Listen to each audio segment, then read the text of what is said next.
एक समय की बात है। एक गांव में दो भाई रहते थे। उनमें से एक बहुत अमीर था जबकि दूसरा गरीब था।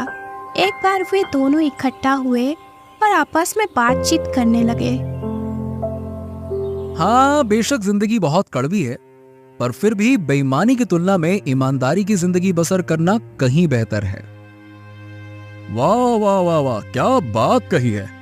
अरे अब दुनिया में ईमानदारी नाम की कोई चीज नहीं रही भाई, सिर्फ बेईमानी ही बेईमानी है। ईमानदारी से तुम्हारा कुछ भी भला नहीं होगा, समझे? अरे नहीं भाई, मैं तो यही समझता हूं कि ईमानदार होना ही बेहतर है। अच्छा, अगर ऐसी बात है तो आओ एक शर्त हो जाए। देखो, हमें जो 3 आदमी सबसे पहले मिलेंगे, हम उनसे यह पूछेंगे कि उनकी इस बारे में क्या राय है। अगर वो कहेंगे कि तुम जो कहते हो वो ठीक है, तो मेरे पास जो कुछ भी है वो सब तुम्हारा हो जाएगा। अगर वो ये कहेंगे कि मैं ठीक कहता हूं, तो जो कुछ तुम्हारे पास है वो सब मैं ले लूंगा। हाँ हाँ हाँ, ठीक है, मंजूर है मुझे, चलो आओ। गरीब भाई राजी हो गया। फिर सड़क पर चल दिए। वे चलते गए और आखिर एक आदमी से उनकी मुलाकात हुई जो उसी रास्ते से लौट रहा था। नमस्ते भले मानस। नमस्ते। सुनो, हम तुमसे कुछ पूछना चाहते हैं। हाँ ठीक है, पूछो, क्या पूछना चाहते हो? अब तुम मुझे ये बताओ कि तुम्हारे हिसाब से दुनिया में ईमानदारी की जिंदगी बिताना बेहतर है या बेईमानी की? अरे भाले लोगो, आज की दुनिया में ईमानदारी यही कहा। अब तुम मुझे ही ले लो। मैंने हर दिन बहुत बहुत देर तक और कड़ी मेहनत से काम किया, मगर कमाया लगभग कुछ भी नहीं। मेरी जरा सी कमाई का कुछ हिस्सा भी मालिक ने हड़प लिया। यह है ईमानदारी का नतीजा। ईमानदारी से बेईमानी कहीं गुना अच्छी है। देखा तुमने? क्या कहा था मैंने तुमसे भाई, मेरी बात सही है और तुम्हारी बात गलत। चलो आओ आओ, अभी और चलते हैं आगे, आ जाओ। गरीब भाई को बड़ा दुख हुआ, मगर करता तो क्या, वे आगे चल दिए। वे चलते गए और आखिर उन्हें एक व्यापारी मिला। नमस्ते हुजूर। नमस्ते। दरअसल हम आपसे कुछ पूछना चाहते हैं। अच्छा, क्या पूछना है? पूछो। आप मुझे ये बताइए कि दुनिया में ईमानदारी की जिंदगी बिताना बेहतर है या बेईमानी की? अरे वाह रे भले लोग, ईमानदारी की जिंदगी में क्या रखा है? अब तुम मुझे ही ले लो। अगर मुझे कोई माल बेचना हो तो 100 बार झूठ बोलने की जरूरत पड़ती है, छल कपट करना पड़ता है। ऐसा ना करने का मतलब होगा कुछ भी ना बेच पाना। इतना कहकर वो अपने रास्ते चल दिया। दूसरी बार भी मेरी बात सही निकली। चलो आओ आओ, एक और हो जाए, आखिरी वाला। गरीब भाई का दिल और भी बैठ गया, मगर वो करता भी तो क्या, और वे आगे चल दिए। वे चलते गए और आखिर एक जमींदार से उनकी मुलाकात हुई। नमस्ते श्रीमान जी। नमस्ते।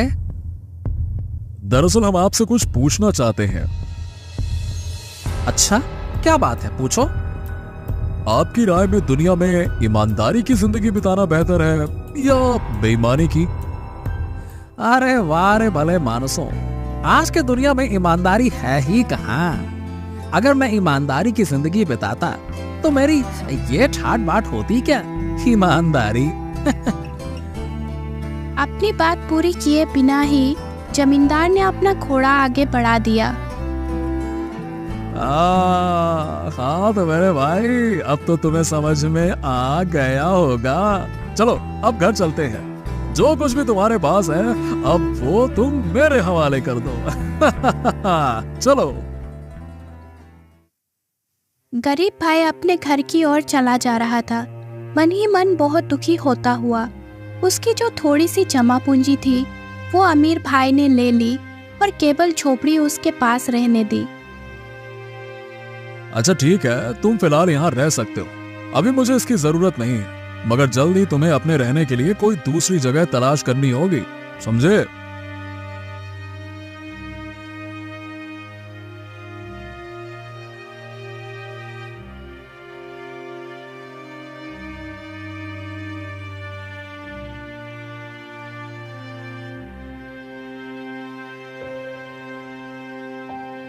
गरीब भाई अपने परिवार के साथ उसी झोपड़ी में रहने लगा।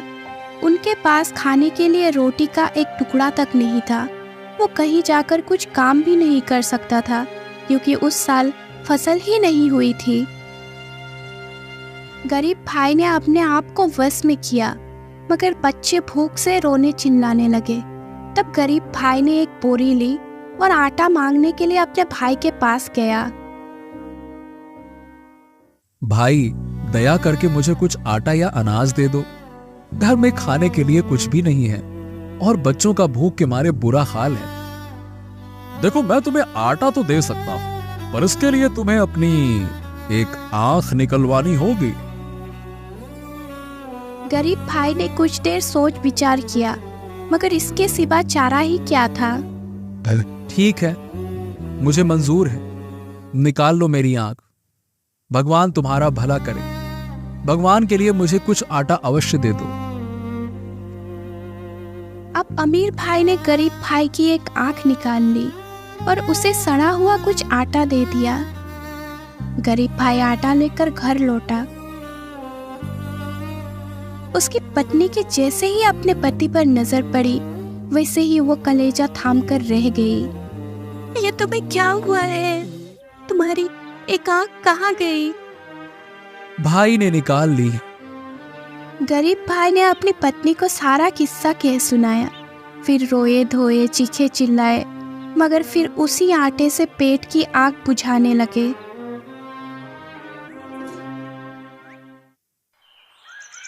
एक सप्ताह और शायद इससे कुछ अधिक समय बीता और वो आटा खत्म हो गया। गरीब भाई ने फिर से बोरी उठाई और अपने भाई के पास पहुंचा। मेरे भाई, मेरे प्यारे भाई, मुझे कुछ आटा और दे दो। जो आटा तुमने कुछ दिन पहले दिया था वो तो खत्म हो गया। अगर दूसरी आंख निकाल कर दोगे तो आटा दे दूंगा। बोलो। मेरे भाई, दोनों आंखें गवाकर मैं इस दुनिया में कैसे रहूंगा? मेरी एक आंख तो तुम पहले ही निकाल चुके हो। जरा रहम करो, कृपा करके अंधा किए बिना ही मुझे कुछ आटा दे दो। ना ना ना ना ना ना, मैं मुफ्त में आटा तो नहीं दूंगा। अगर तुम्हें और आटा चाहिए तो एक आंख और निकाल लेने दो, तभी मैं तुम्हें आटा दूंगा। बोलो। गरीब भाई करता भी तो क्या करता। हाँ ठीक है भाई, निकाल लो। भगवान तुम्हारा भला करे। अब अमीर भाई ने गरीब भाई की दूसरी आंख भी निकाल ली और उसकी बोरी आटे से भी भर दी। गरीब भाई बोरी उठाकर घर की ओर चल दिया। फिर जगह जगह ठोकर खाता, रास्ता टटोलता और एक के बाद एक बार से टकराता। बड़ा मुश्किल से आटा लिए हुए घर पहुंचा। उसकी पत्नी ने उसे देखा तो सिर पीट कर रह गई। अरे बदकिस्मत आदमी, आंखों के बिना तुम इस दुनिया में कैसे रहोगे? शायद हमें किसी और जगह से कुछ आटा मिल जाता। मगर अब बेचारी पत्नी ऐसे जोर जोर से रोई कि उसके मुंह से एक शब्द भी ना फूट सका। रो मत पत्नी, दुनिया में मैं अकेला ही अंधा नहीं हूं। मुझ जैसे और भी लोग हैं, वो भी आंखों के बिना काम चला लेते हैं ना, तो हम भी चला लेंगे।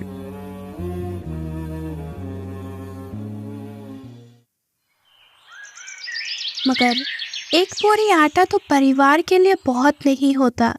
वो जल्दी खत्म हो गया। मैं अब अपने भाई के पास नहीं जाऊंगा। मुझे गांव के बाहर सड़क के किनारे वाले चिनार के पेड़ के नीचे दिन भर के लिए पहुंचा दो।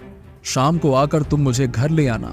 उस रास्ते से बहुत से व्यापारी और घुड़सवार गुजरते हैं। कोई ना कोई मुझे जरूर रोटी का एक आधा टुकड़ा तो दे ही देगा। आंधे की पत्नी उसे वहां ले गई जहां उसने कहा था।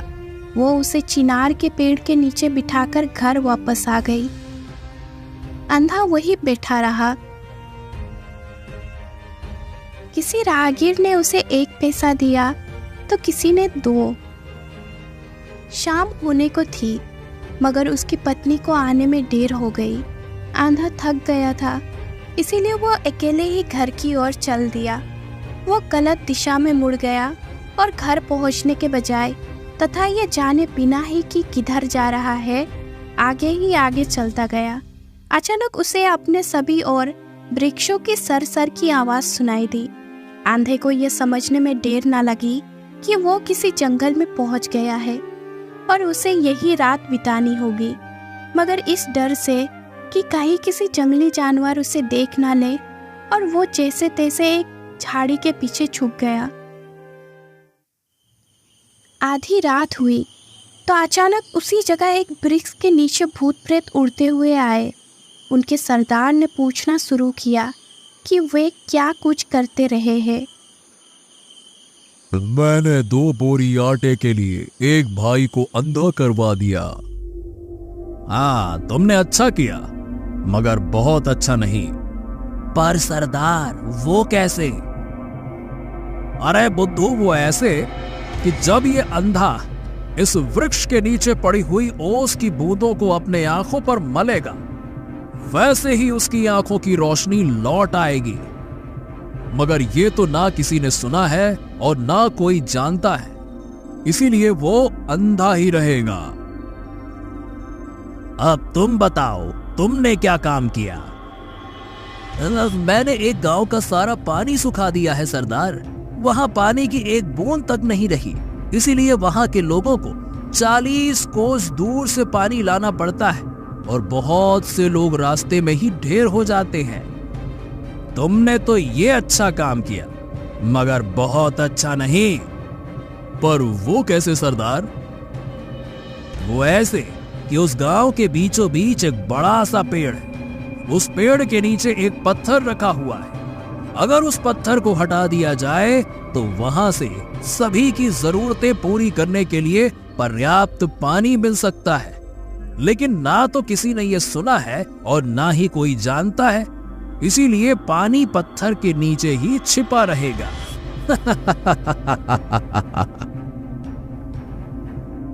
और अब तुम बताओ कि तुमने क्या किया? सरदार, मैंने एक राज्य के राजा के इकलौते बेटे को गूंगा कर दिया। हकीम वैद्यों से भी कुछ ना हुआ। हाँ, तुमने अच्छा किया, मगर बहुत अच्छा नहीं। वो कैसे सरदार? वो ऐसे कि अगर उस गांव के पत्थर के नीचे वाले पानी को पिला दिया जाए तो वो ठीक हो जाएगा, मगर ना ये किसी ने सुना है और ना कोई जानता है, इसीलिए वो गूंगा ही रहेगा।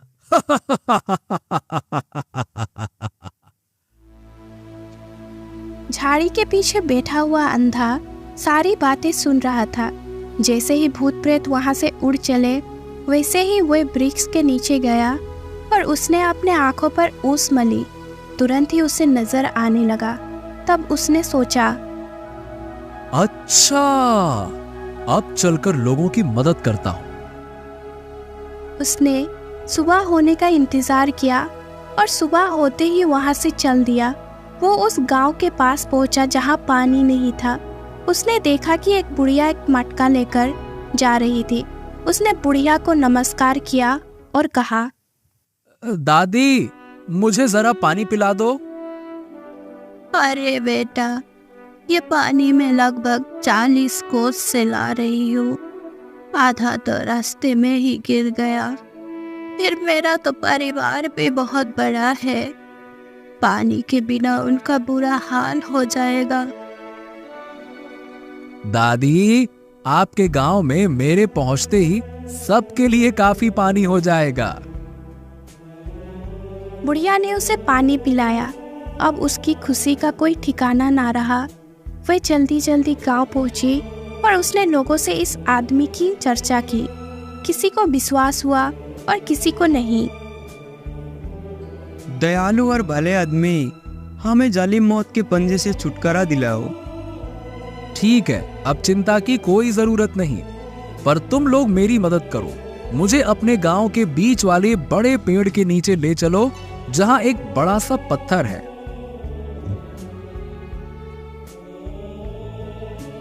सबने मिलकर उस पेड़ के नीचे गए। सब लोग मिलकर उस पत्थर को हटाया। पत्थर हटते ही उधर से पानी निकलना शुरू हो गया। सब लोग खुश हुए। आपका बहुत बहुत धन्यवाद। आज आप हमें इतनी बड़ी मुश्किल से बचाई, जिसके लिए हम ना जाने कितने दिनों से परेशान थे। अब आप लोगों को चिंता की कोई आवश्यकता नहीं है। अभी कुछ ही समय में ये पानी तालाब, नदी और नालों को भी भर देगा।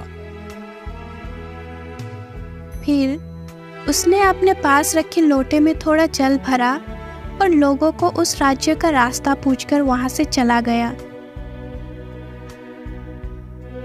आखिर वो उस राज्य में पहुंच गया जिसका राजा का बेटा गूंगा हो गया था।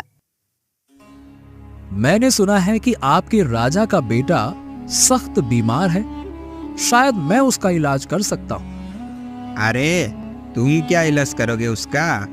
यहाँ बड़े बड़े हकीमों वैद्यों के किए भी कुछ न हुआ, तुम भला क्या करोगे? अरे भाई, फिर भी आप लोग एक बार राजा को खबर तो कर दो।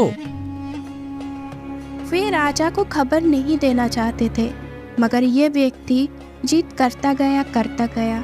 आखिर कोई चारा ना देखकर वे मान गए।